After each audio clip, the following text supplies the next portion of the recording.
27 जुलाई को देश की राजधानी दिल्ली के ओल्ड राजेंद्र नगर स्थित राव आईएएस कोचिंग सेंटर के बेसमेंट में जलभराव होने के कारण 3 होनहारों की मौत हो जाती है। यह खबर आग की तरह पूरी दिल्ली और फिर उसके बाद पूरे देश में फैल जाती है। इस घटना के बाद तमाम बातें सामने आने लगती हैं, जैसे कि कोचिंग संचालकों का मनमाने तरीके से संस्थानों को संचालित करना, नियमों की अनदेखी करना, छात्रों की जिंदगानियों से खिलवाड़ करना, साथ ही साथ कई सेफ्टी मेजर्स का पालन न करना वगैरह वगैरह।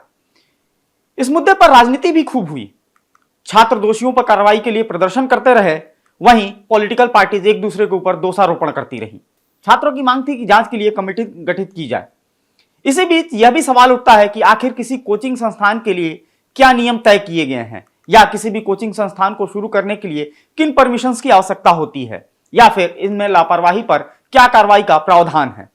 आज के इस एक्सप्लेनर में हम इन्हीं सवालों के जवाब जानने की कोशिश करेंगे। नमस्कार, मेरा नाम है मार्तन सिंह और आप देख रहे हैं डेली लाइन। तान्या सोनी, श्रेया यादव, नेविन डाल्विन, ये 3 वो होनहार जो अपने आंखों में एक सपना लिए दिल्ली पहुंचते हैं, इस आस में कि किसी कोचिंग में दाखिला लेंगे और देश की सबसे प्रतिष्ठित नौकरी का हिस्सा बनेंगे। अपनी मेहनत के बल पर वो आईएएस बन जाएंगे। लेकिन उन्हें क्या पता था कि उनकी ये उम्मीद नौकरशाही और इन कोचिंग वालों की मिलीभगत की भेंट चढ़ जाएगी। 27 जुलाई को दिल्ली के ओल्ड राजेंद्र नगर के राव आईएएस बेसमेंट में हादसे में 3 छात्रों की जान चली गई। उसके बाद छात्रों ने आक्रोश में आकर प्रदर्शन शुरू कर दिया। इस घटना के बाद से इस मामले में लगातार नए नए खुलासे हो रहे हैं। पता चला है कि बेसमेंट में चल रही लाइब्रेरी को लेकर 1 महीने पहले ही शिकायत की गई थी, लेकिन कोई कार्रवाई इस पर नहीं की गई। यह भी कहा गया कि इंस्टीट्यूट के बेसमेंट में अवैध रूप से लाइब्रेरी चल रही थी। छात्रों की जिंदगी से कोई खिलवाड़ न हो, इसको लेकर 1 महीने पहले यानी कि 26 जून को शिकायत दर्ज कराई गई थी, लेकिन इस मामले में कोई कार्रवाई नहीं की गई। अगर पहले ही ठोस कदम उठाया गया होता तो आज ये तीनों छात्र हमारे बीच होते। खैर, अब ऐसे में सवाल उठता है कि आखिर किसी कोचिंग को शुरू करने के लिए क्या तय नियम है। चलिए हम आपको इसके बारे में विस्तार से बताते हैं।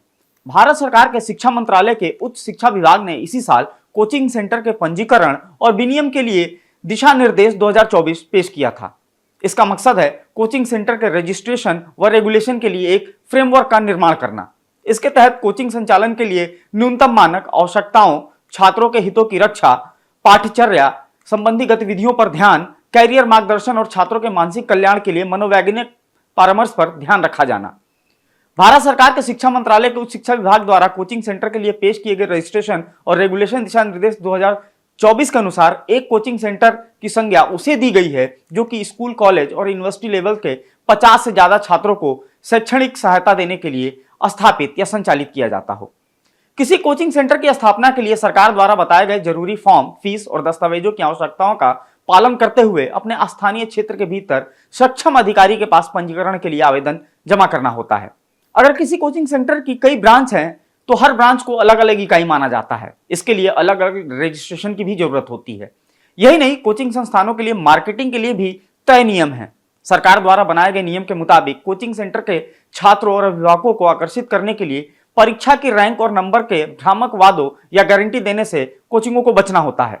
इसके अलावा कोचिंग सेंटर्स को शिक्षकों की योग्यता, पाठ्यक्रम और पाठ्यक्रम की अवधि के साथ हॉस्टल सुविधा और फीस की जानकारी देने के लिए एक वेबसाइट रखना अनिवार्य किया गया है।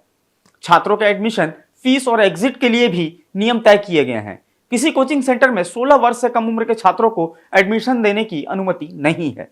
इसके साथ ही कोचिंग में एडमिशन की अनुमति माध्यमिक विद्यालय की परीक्षाओं के पूरा होने के बाद है।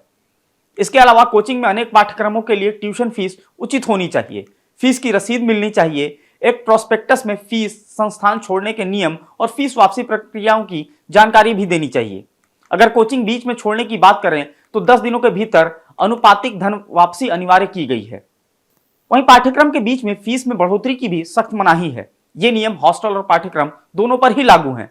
नियम के अनुसार अटेंडेंस बनाए रखने के लिए कोचिंग का टाइम स्कूल के घंटों के साथ मेल नहीं खाना चाहिए। छात्रों को आराम करने और स्वस्थ रहने की इजाजत भी मिलनी चाहिए। छात्रों और शिक्षकों दोनों के लिए वीकली ऑफ अनिवार्य रखा गया है। कक्षा में शिक्षक छात्र का अनुपात भी सही होना चाहिए। वहीं इंफ्रास्ट्रक्चर के लिए भी जरूरी सरकारी नियम के मुताबिक कोचिंग सेंटरों को निर्देश है कि उन्हें एक कक्षा में प्रति छात्र कम से कम 1 वर्ग मीटर का स्पेस आवंटित करना होगा। कोचिंग के पास फायर और बिल्डिंग सेफ्टी सर्टिफिकेट भी होना अनिवार्य है। सेंटर में इलेक्ट्रिसिटी, वेंटिलेशन, लाइट की व्यवस्था और सुरक्षा को जरूरी रखा गया है। इसके साथ ही कोचिंग के पास सीसीटीवी कैमरे, प्राथमिक चिकित्सा किट और चिकित्सक सहायता भी होनी चाहिए। छात्र और उनके अभिभावक कोचिंग सेंटर्स उनके शिक्षक कर्मचारी के खिलाफ शिकायत दर्ज कर सकते हैं। इसके साथ ही कोचिंग सेंटर्स भी छात्र और उसके अभिभावकों के खिलाफ शिकायत दर्ज करा सकते हैं। शिकायत का समाधान सक्षम अधिकारी या सरकार द्वारा स्थापित जांच समिति द्वारा 30 दिनों के भीतर किया जाएगा। वहीं अगर कोचिंग सेंटर रजिस्ट्रेशन और आम जरूरतों के किसी भी नियम का उल्लंघन करते हैं तो उनसे पहली गलती पर 25,000 रुपये जुर्माना, दूसरी गलती पर 1 लाख रुपए तक का जुर्माना, वहीं तीसरी गलती पर कोचिंग का रजिस्ट्रेशन भी रद्द किया जा सकता है। आज के वीडियो में फिलहाल इतना ही। आप बने रहे हमारे डिजिटल प्लेटफॉर्म डेली लाइन के साथ।